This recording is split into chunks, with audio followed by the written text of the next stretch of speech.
Hey folks, how's it going? I haven't done car repairs in a little while, and it's a beautiful day. You've seen some videos of my bathroom, which is a perpetual project that'll never get done. But it is time for me to do some car repairs. And one of the things that you always need to know is the point of attack for a specific repair. Now, in my case, the last thing that I did was an 03 Mazda Tribute. That was a few years ago. We ended up junking it because it had an electrical problem that I couldn't come around. I just couldn't pull codes. I traced it, I think, to a specific length of wire, but it would have taken me like 8 to 16 hours to get in there to repair it, and God knows how much damage had been done to the front 3 cylinders, which were no longer firing. So we junked that car and decided to go for something that will require a little bit less maintenance. So we chose Subaru Outback. So I'll show you this in just a moment. Forgive me. The transition between the front and rear camera on the phone does actually impact the video, so bear with me a moment. So as you can see, this is my wife's Subaru Outback. It is a 2013. It is a 2.5i. Mine is a 3.6R because it's mine and I paid for both of them, so I want the nicer car. In any case, mine is a 2010, so it's a little bit older. It's got all the bells and whistles, and I came down to one day and was working on all this fun stuff, and I was driving to work and the following lights came on. You can see that it's got the cruise light up here, the electronic slip protection, the check engine light, and over here it's brake. Now normally on like a Volkswagen or something like that, this is a crisis. Like the engine is going to fail type crisis. I've only seen this combination of lights a few times, but on Subarus, apparently they decided as an engineering design choice that it just alerts you that there is a check engine light. Not necessarily my preferred design tactic, but honestly, everything else about this car is absolutely amazing. It's got all the cargo space that I need to hold all my parts. And I swear to God, everything is accessible. All of my belts I can do without removing the entire front end of the car, which is what I used to have to do for the Volkswagen.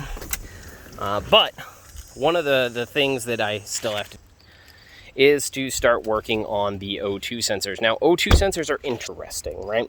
Because they're never easily accessible. In the Mazda, I was actually doing the O2 sensors, and you could see that I could give you the front access point for like the top one, but getting to the rear, it was like trying to go through exhaust pipes, and it was a massive pain in the ass. And this is actually something I found with multiple Mazdas, Corollas, all the cars that I've worked on over the time. But the Subaru is amazing. So I just wanted to share how you can find the O2 sensor. Now, just go get your OBD 2 reader done, AutoZone, Advanced. I have my own because I do my own pairs.